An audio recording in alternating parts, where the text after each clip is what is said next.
Eric, can you talk a little bit about the consultant class? So, I mean, for all of the wonderful activists who have their finger on the pulse of what Democratic voters want, there is a consultant that flies in to these districts and they tell candidates what they need to say, how they need to frame their messaging. And it does seem to me more often than not, they want to put foreign policy, particularly Israel, on the back burner. And this disconnect between what the consultants think is the right thing to do and what the voters are hungry for is a wide chasm that leads to failure in many cases.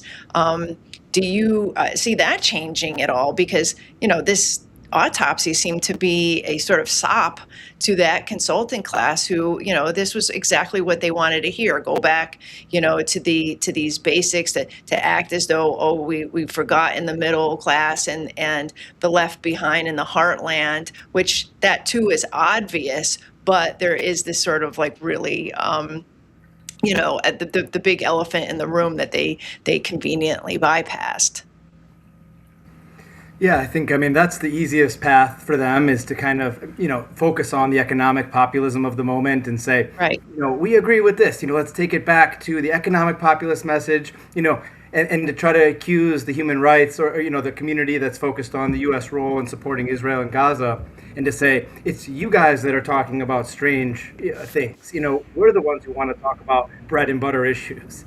But of course, I think something that this new a group of progressive left candidates has done well from Zoran through the rest of the recent winners is connecting that foreign policy to the domestic policy, which of course at $1 trillion a year military budget plus intel plus all the veterans spending, you're looking at like $1.5 trillion a year.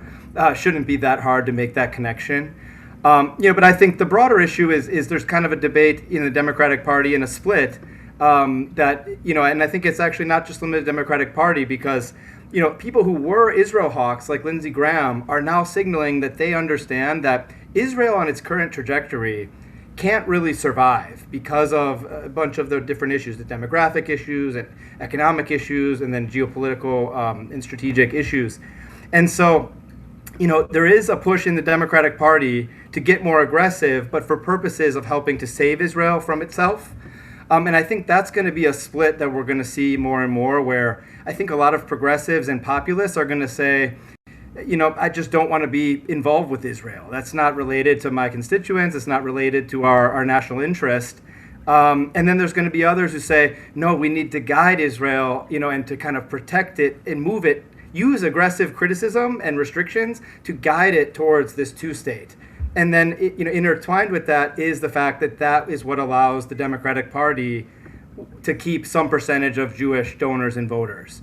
And so I think that's going to be a split we're going to see more and more. The people who are, criticizing Israel just purely on human rights grounds or on populist grounds of saying, we don't want to be involved with that. And other people are saying, no, we need to criticize Israel to save it as an ally and to protect it as a Jewish state.